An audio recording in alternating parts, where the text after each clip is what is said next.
વિજયભાઈ એ આપણે રાજકોટના ધારાસભ્ય હોવાથી રાજકોટ પ્રત્યે પહેલેથી જ એમને લાગણી હતી અને રાજકોટની જે સંસ્થાઓએ કે કોર્પોરેશને કે સરકાર તરફથી આપવા યોગ્ય મદદો એમને રાજકોટને આપી, રાજકોટને એમને ઘણું આપ્યું છે, ગુજરાતને પણ ઘણું આપ્યું છે અને ખરેખર અદ્વિતીય કાર્યશૈલીને પદ્ધતિના કારણે વિજયભાઈએ પોતાનું રાજકીય યશસ્વી કારકિર્દી પ્રાપ્ત કરી છે।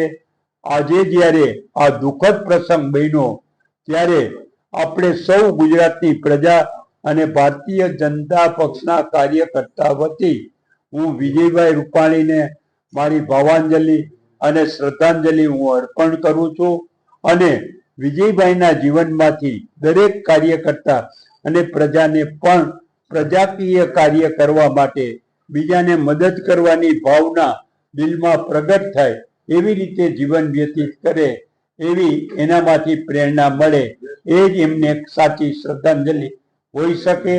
આવો આપણે સૌ સાથે મળી અને વિજયભાઈએ જે વિચારધારાના મંડાણ માંડેલા હતા એ પ્રમાણે આપણે પણ રાષ્ટ્રના આપણા બાંધવોનું કામ કરીએ એવી ભાવના એ જ વિજયભાઈને સાચી શ્રદ્ધાંજલિ હોઈ શકે।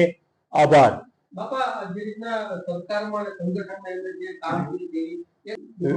વિજયભાઈ જે હંમેશા એનો સ્વભાવ છે કોઈ પણ વ્યક્તિ જાય એને શાંતિથી સાંભળે, એને પૂરેપૂરી શાંતિથી સાંભળ્યા પછી એને સમજણ આપે કે તમે જે વાતની રજૂઆત કરો છો એમાંથી આટલું કામ કરવા જેવું છે, આટલું કામ કરવા જેવું નથી, જે કામ કરવા જેવું છે એ કામ એમને કરી બતાવ્યું છે।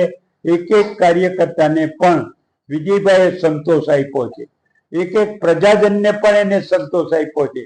વિજયભાઈ પાસે જે માણસ કાયદેસર કામ લઈને ગયો છે એનું કામ વિજયભાઈએ કરી બતાવ્યું છે। અમારે તો હું સંઘનો સ્વયંસેવક છું, વિજયભાઈ સંઘના સ્વયંસેવક છું।